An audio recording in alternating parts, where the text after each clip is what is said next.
Bonjour, c'est Pascal Mulot pour le Speed Tone Show. Nickel, si tu peux le refaire avec le truc à l'endroit ou alors on le laisse à l'envers, c'est nickel. Tu m'étonnes. Et que c'est énorme. Bonjour, c'est Pascal Mulot avec le Speed Tone Show et à l'endroit.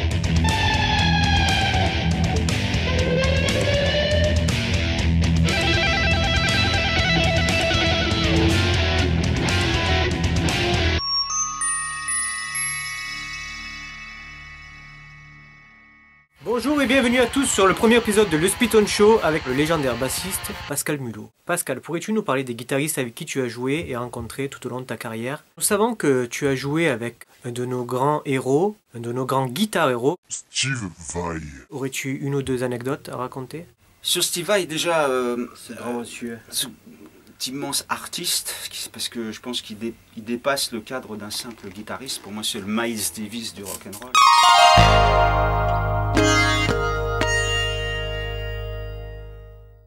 Donc c'était quelqu'un que j'écoutais beaucoup, et puis quand on m'a demandé de faire la basse pour le Cannes Musique Passion en 93, il se trouvait que Steve Vai devait jouer, donc j'étais très content. Je n'étais pas censé l'accompagner au départ, et puis en fait, comme j'avais demandé à son bassiste de l'époque, qui est un ami, un de mes meilleurs amis, T.M. Stevens, de venir faire la surprise à Steve Vai, et j'avais organisé ça avec l'organisateur, en fait, j'ai appelé Steve et je lui avais demandé de venir au concert, pour que Steve Vai ait une surprise en voyant son pote et son bassiste, parce qu'à l'époque il faisait l'album Sex and Religion, exactement, parle dans ton micro, voilà. Sex and Religion, voilà, c'est ça. TM accepte, l'organisateur accepte, il se retrouve là-bas et ça se passe tellement bien que de fil en aiguille, TM me dit, bon bah tu vas faire la moitié des morceaux sur scène, et je ferai la moitié des morceaux sur scène, et parfois on se retrouvait à deux basses. Cool.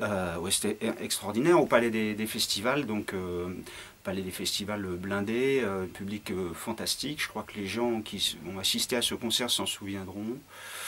Et puis à la fin, Steve Vai est venu pour faire 2-3 morceaux, je crois, où c'était une sorte de jam préparé un petit peu à l'avance.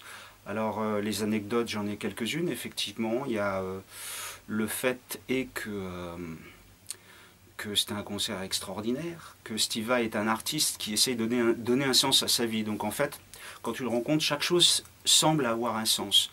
La couleur de sa chemise semble avoir un sens, le moindre de ses paroles semble avoir un sens. Je pense qu'il a une quête qui pour lui est très artistique, très importante. Donc je le vois dans les loges, je lui fais un compliment sur sa chemise, et puis un petit sourire comme ça. Il avait une chemise pourpre et moi je venais de sortir un album qui s'appelait Purple Eyes à l'époque. Le concert se passe super bien. Il monte dans la bagnole avec TM à la fin et il dit ce bassiste, en parlant de moi, ce bassiste était très très bon. Moi ça m'a suffi, Ouais. un très très bon compliment. Oui, ce mec là, j'ai toujours énormément de respect pour ce mec. Donc c'est ce qui était très intéressant en fait. Tu sais, il y a une différence entre jouer pour quelqu'un et jouer avec quelqu'un. Ouais. C'est pas la même chose. Non. Et là, j'étais pas engagé par Steve Vai pour jouer avec lui. J'ai jamais été engagé pour jouer avec lui. Par contre, je me suis retrouvé sur scène comme deux artistes, Ouais. les yeux dans les yeux. Et à un moment sur scène, je me rappelle, parce que bon, à l'époque, je faisais beaucoup de karaté, j'étais très très déterminé. Et il m'a regardé dans les yeux, il a fait waouh, Ouais. comme ça. Ça m'a suffi.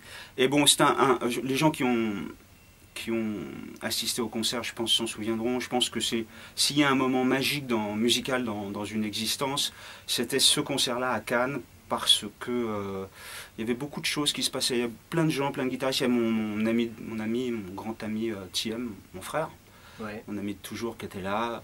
On s'est tellement marré, c'était tellement sympa, c'est tellement extraordinaire. Enfin, tout était parfait en fait, c'était génial.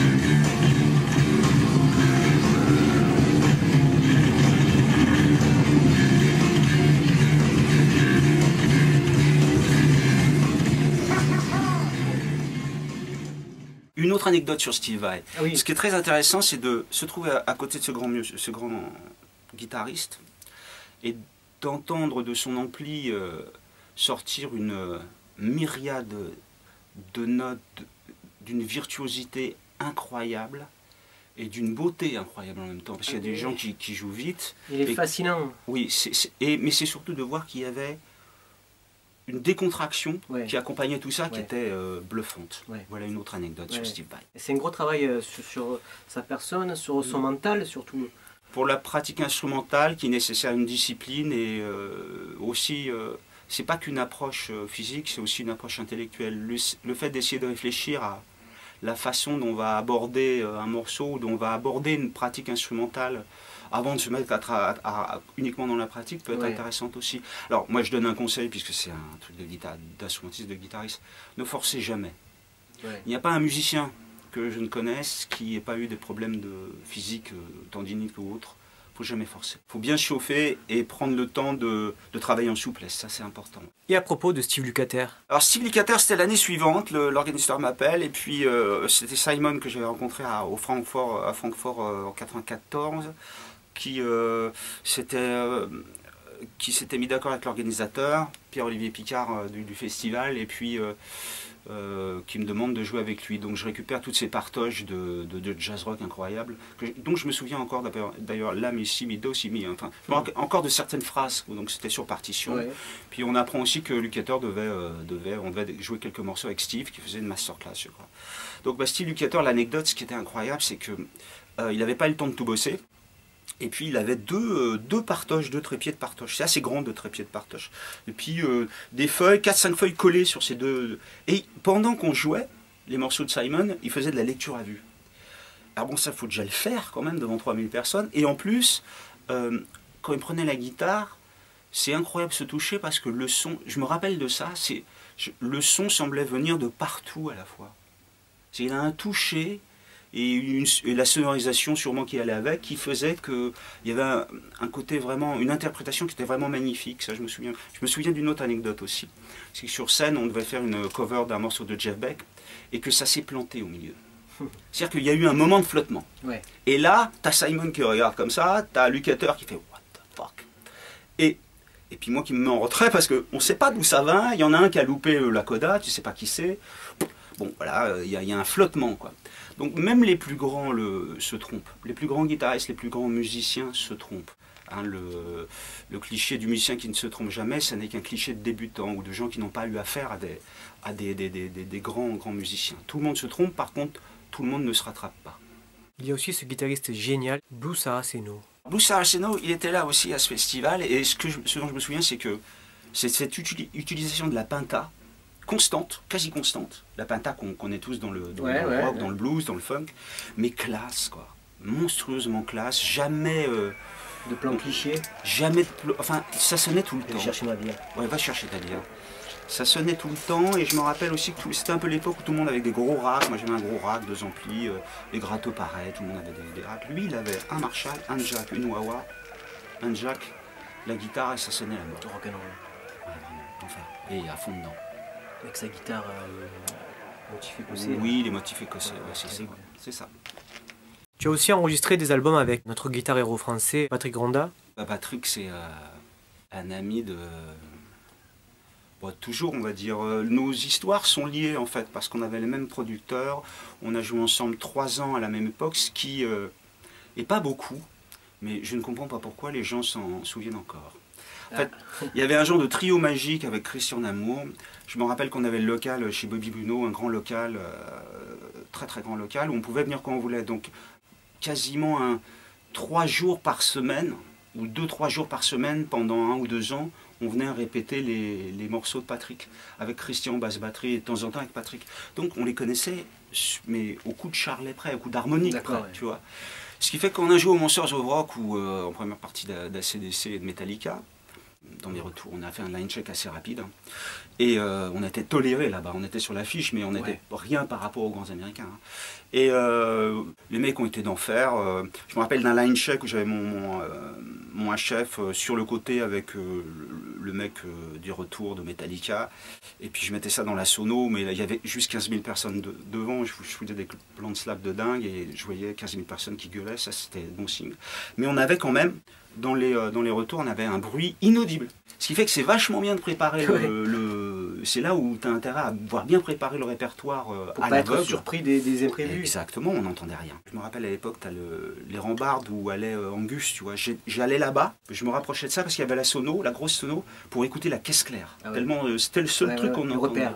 Et puis Patrick, un mec entièrement, un grand compositeur, ça il faut surtout mettre ça en avant parce que c'est un grand guitariste, mais c'est aussi au même titre un grand compositeur. Et un mec très, très gentil et complètement dévoué à son art. On a un peu le même parcours dans le sens où je crois qu'il me racontait que lui, quand il rentrait de l'école, il courait dans la rue pour aller jouer de la guitare. Et moi, ça m'arrive quasiment encore. C'est-à-dire qu'il y a cette urgence à jouer d'un instrument tous les jours. La passion t'anime encore? Pour l'instant, oui. Ouais. Pour l'instant, oui. C'est-à-dire que si je joue pas, je ne peux pas ne pas jouer tous les jours. C'est impossible. Ouais. Impossible. Sinon, j'ai envie d'étrangler un chat ou une bonne sœur ou les deux. Tu vois. Enfin, moi, c'est un truc. Tu peux aussi, mais c'est. Oui, voilà. Donc, très content d'avoir partagé cette aventure. Les producteurs de Patrick m'ont demandé à l'époque si je voulais sortir un disque. Et j'ai dit oui, ce qui était un mensonge. J'avais rien de prêt. Ils m'ont demandé si j'étais prêt. J'ai dit oui, mais en fait, j'avais rien de prêt. Quoi. Non, c'est pas ça. C'est quand on te propose ce genre de choses. Ouais. Tu dis pas, je vais attendre, je vais le faire plus tard. Tu le fais. Ouais. Tu vois, je suis rentré à Davout. C'est quand même osé parce que c'est un grand studio pour 3 semaines d'enregistrement. À l'époque, on faisait ça dans des grands studios, on ne faisait pas ça à la maison, quand on avait la chance de pouvoir le faire dans des grands studios. Et donc j'ai composé la moitié des morceaux en studio. Mais j'ai trop rencontré de gens, et peut-être toi aussi, on remet sans arrêt au lendemain. Ouais. Et les artistes sont des grands névrosés, et je me méfie de ça un petit peu, donc voilà, je me suis lancé dans cette aventure, et c'est extraordinaire. C'était un grand moment qu'on m'ait proposé ça, ça a changé ma vie. Tu sais, quand on te donne, à l'époque c'était comme ça, hein, quand on te donne ton premier CD, je me rappelle c'était Bobby Bruno derrière son bureau, qui te file ton premier CD, qui vient d'être imprimé, que tu vois ta gueule et que tu as concrétisé quelque chose artistiquement, ça change ta vie. Hein. Ouais. À l'époque, en tout cas. Parce qu'à l'époque, les disques étaient, la distribution, la presse était très importante. On avait une très bonne couverture de la presse et les maisons de disques existaient, les productions existaient et les magasins de disques existaient. Donc je me rappelle aussi de Virgin Megastore où tu avais 3 piles comme ça avec ma tronche, tu vois. Tu passes devant et je passais vite, quoi. Je n'osais pas, c'était un peu embarrassant. C'était une époque vraiment intéressante pour les artistes parce que les moyens et les vecteurs de communication et de diffusion de la pensée sont absolument différents de ce qu'il y a maintenant. Il y a des avantages et des inconvénients avec Internet. Les avantages, c'est qu'on peut se présenter son travail. C'est peut-être un petit peu plus difficile quand on n'a pas eu un nom avant de sortir du lot. Ouais. Et c'est dommage parce que ces CD avant, on aimait bien cet objet avec la pochette, quand tu mets la pochette pendant que tu écoutes le CD. Oui. Ça se fait plus ça. Non. Mais il y avait mieux, parce que moi qui suis vieux, moi j'ai 55 balais, on avait les disques. Les vinyles. Les vinyles, je crois qu'on y revient, parce que l'objet permettait de découvrir plus l'artiste. Tu rentrais plus dans l'univers de l'artiste. Tu avais des photos, des machins, tu fantasmais plus. Une belle pochette qui correspond à l'univers d'un artiste, ça te faisait rentrer plus en corrélation avec ce que tu écoutais en fait. C'est ça, carrément, ouais. Corrélation avec 2 L. Il y a aussi ce guitariste Jan Sirka. Jan Sirka, je tiens absolument à le citer parce que c'est quelqu'un qui a laissé une trace et qui laisse beaucoup de choses sur le net.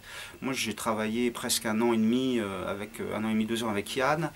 Je faisais l'aller-retour entre Londres et Paris. On a un peu bossé au NAMM Show à Los Angeles à l'époque aussi. J'ai habité 3 mois à Londres chez lui. J'en garde d'excellents souvenirs.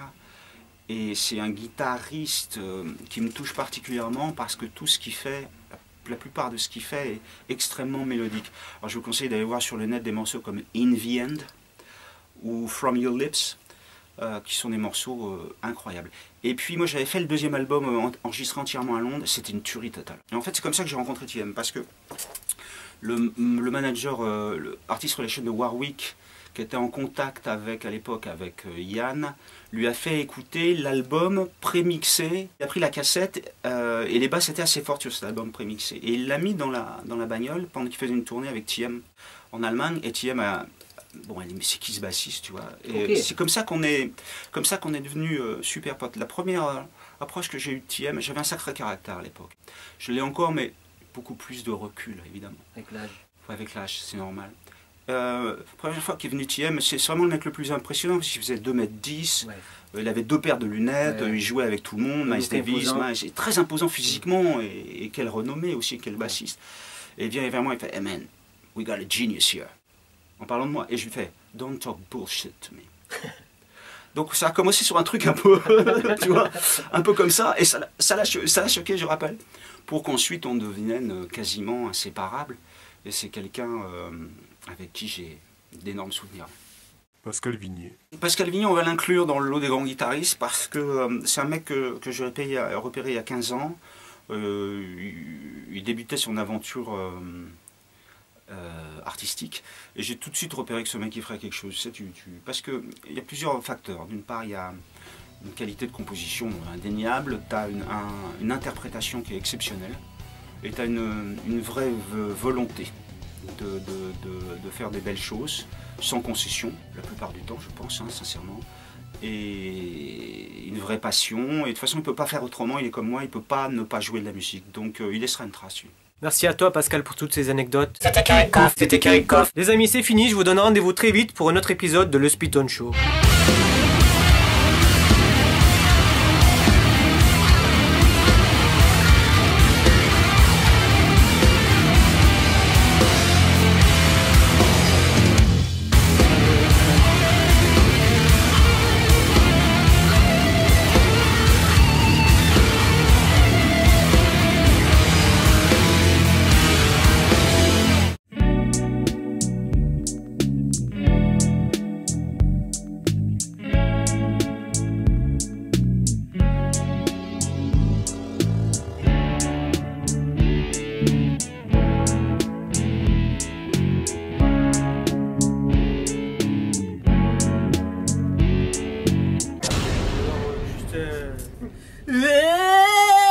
T'es sûr que tu veux faire Non. ça?